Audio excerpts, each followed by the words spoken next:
আসসালামু আলাইকুম। আমি এই নতুন আইডি থেকে লাইভে আসলাম। আপনারা জানেন যে আমি অ্যাকচুয়ালি কোনো প্রয়োজন ছাড়া ইদানিং লাইভ কমিয়ে দিয়েছি, বাট আমার কাছে মনে হয়েছে যে আমার যে আইডিটা গতকালকে ডিসেবল করেছে এটার সাথে ভারতীয় জীবনের যোগাযোগ আছে, শিওর। আমার কাছে মনে হয়েছে যে আপনারা দেখেছেন যে আহ, যা নতুন হাই কমিশনার যে ত্রিবেদী, তার যে ভারত সরকার যে তাকে মন্ত্রীর মানে কেন্দ্রীয় মন্ত্রীর পদমর্যাদা দিয়েছে, এটা নিয়ে আমি একটা স্ট্যাটাস দিয়েছিলাম যে অ্যাকচুয়ালি এই স্ট্যাটাসটা তার সরকারের কাছে, তাদের গভর্নমেন্টের কাছে। বাট বাংলাদেশে সে যে অ্যাম্বাসেডর হিসেবে বা হাই কমিশনার হিসেবে তার স্ট্যাটাস হচ্ছে জেনেভা কনভেনশনের যে ডিপ্লোম্যাটিক রিলেশনস অনুযায়ী যেটা আছে সেটা, সে হচ্ছে বাংলাদেশে তাদের প্রধান কূটনৈতিক প্রধান সে। এটা যখন দেখলাম 3-4 ঘন্টার মধ্যে ভাইরাল হয়েছে, সো দাদা বউরা সম্ভবত এটাকে ব্রেক করার জন্য আমার অ্যাকাউন্টটা সাম কমিউনিটি স্ট্যান্ডার্ড দেখে ডিসেবল করেছে। এখানে আমি যেটা আনতে যাচ্ছি সেটা হচ্ছে আহ, এর সাথে সাথে আমি যে ভারতীয় প্রোপাগান্ডিস্ট, আওয়ামী লীগের প্রোপাগান্ডিস্ট যেমন নবনীতা ছাড়া আরো কয়েকজনের আমি ভিডিও দেখলাম, তারা এটাকে প্রচার করছে যে এখন এই ত্রিবেদী সাহেব যেহেতু মন্ত্রীর পদমর্যাদায়, তারা যে কোনো সময়ে বাংলাদেশ সরকারের পররাষ্ট্র মন্ত্রণালয়ে যে কোনো সময়ে ডেকে বুলশিট করা, বিভিন্ন জনের ব্যাখ্যা চাওয়া, এগুলো আর করতে পারবেন না, কারণ তার মন্ত্রীর পদমর্যাদা। This is bullshit. এই এই জিনিসটাই তারা বাংলাদেশ গভর্নমেন্টকে খাওয়ানোর চেষ্টা করবে যে তারা হচ্ছে মন্ত্রীর পদমর্যাদা, ভারত সরকারের মন্ত্রীর পদমর্যাদা।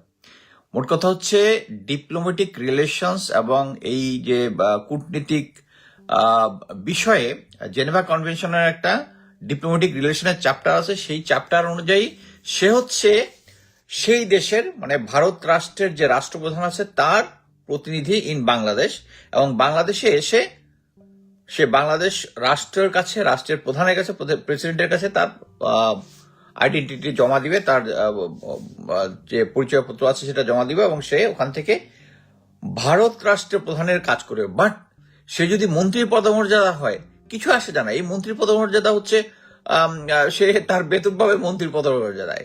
এছাড়া আমি কোনো বা কোথাও কোনো অফিসিয়ালি কোনো নর্মস নেই। সো এখানে বুঝতে হবে যে তারা চাচ্ছে মানে ইন্ডিয়া এবং তাদের যে অজিত দোভাল, এরা সবকিছু মিলে প্ল্যান করছে যে বাংলাদেশকে তো আর কোনোভাবেই সাইজ করা যাচ্ছে না।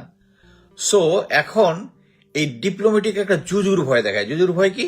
এবং এই কারণেই যে ভারতীয় যতগুলা স্পোক পার্সন আছে, এরা সবাই বলতেছে যে এখন এটা মন্ত্রী পদমর্যাদা, এখন একে নিয়ে যখন তখন ডাকা যাবে না। This is bullshit. আমরা এবং বাংলাদেশ সরকার অবশ্যই smart enough to understand that যে তারা ইচ্ছা করলেই এই ত্রিবেদী সাহেব তার মন্ত্রী স্ট্যাটাস অ্যাকচুয়ালি কোনো কিছুই না। কিন্তু যেটা হবে সেটা হচ্ছে এই ত্রিবেদী যখন বেনাপোল দিয়ে বাংলাদেশে ঢুকে, তখন আপনাদের ওই যে বকুল মাহবুব যদুর নামটা মনে পড়ে, সে এসে বলছিল না যে আপনারা বড় দেশ, আমরা ছোট দেশ, আপনাদেরকে লালন পালন করবেন।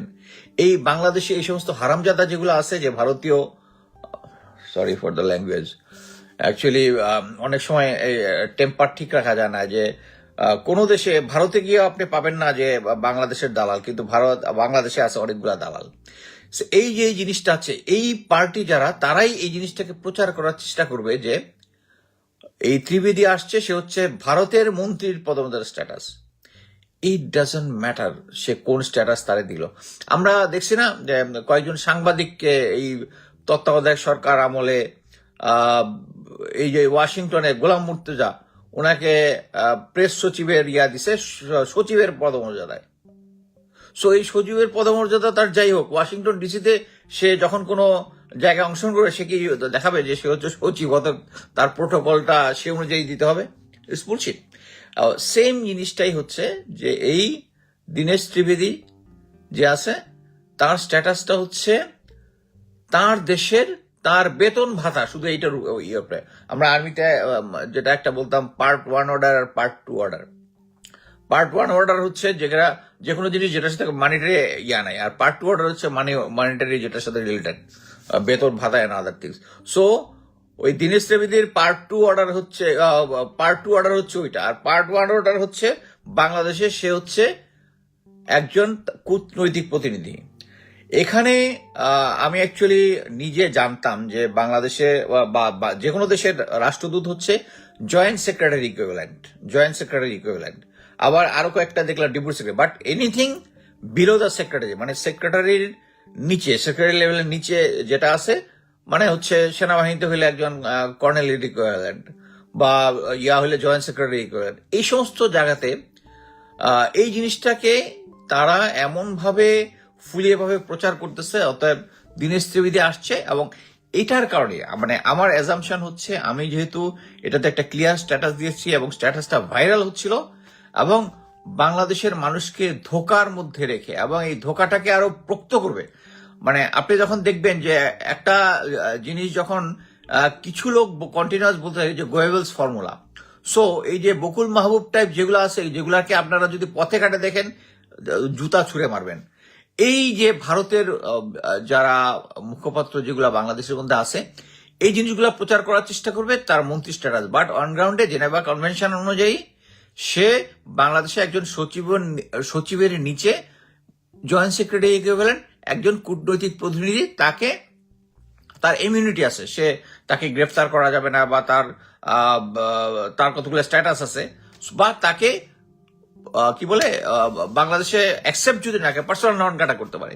আমার মনে হয় সে যেই দীনেশ ত্রিবেদী, আমি আগেই বলেছিলাম যে সে একটা বিশাল প্ল্যান নিয়ে বাংলাদেশে আসছে।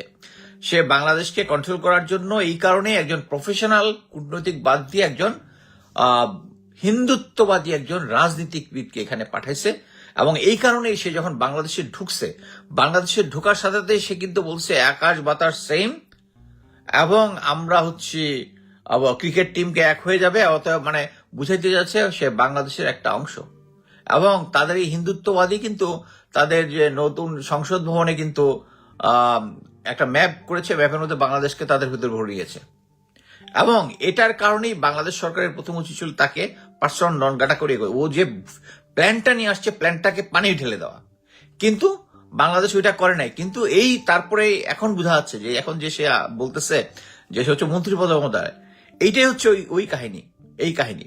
আরেকটা স্ট্যাটাস আমি দিয়েছিলাম, এখানে বলবো যে বাংলাদেশে যতগুলা এম্বাসি ঢাকার বাইরে যে সমস্ত জায়গায় আছে, প্রতিটা ডিভিশন হেডকোয়ার্টারে আছে, ডিস্ট্রিক্ট লেভেলে আছে, এবং মনে রাখবেন এই ডিস্ট্রিক্ট লেভেলে যত জায়গায় বিভিন্ন জায়গায় যে ভারতীয় এম্বাসি গুলা আছে, বা একটা বুথ টাইপ অফিস যেটাই বলেন, ওখানে যারা কাজ করতেছে ভারতীয় নাগরিক, তারা কিন্তু বাংলাদেশের তাদের যে হেজিমনি আছে, তাদের যে এজেন্ট যারা আছে, তাদেরকে এক একজনকে একটা জায়গায় কন্ট্রোল করে।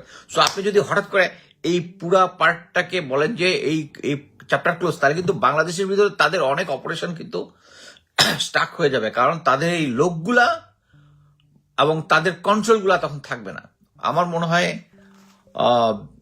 যে আমাদের যে ডিফেন্স ইন্টেলিজেন্স এবং যারা আছে ব্রিগেডিয়ার শামসেরও আমি দৃষ্টি আকর্ষণ করব যে এই এম্বাসিগুলাকে যদি সরাই দেয়, তাহলে কিন্তু বাংলাদেশের হঠাৎ করে কিন্তু ওই ইন্ডিয়ার যে কন্ট্রোলটা আছে এটার মধ্যে একটা নাড়া খাবে।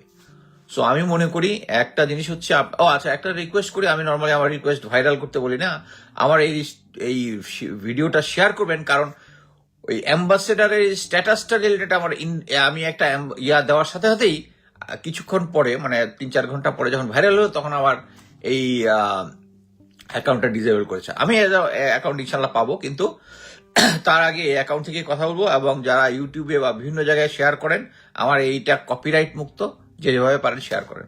ধন্যবাদ।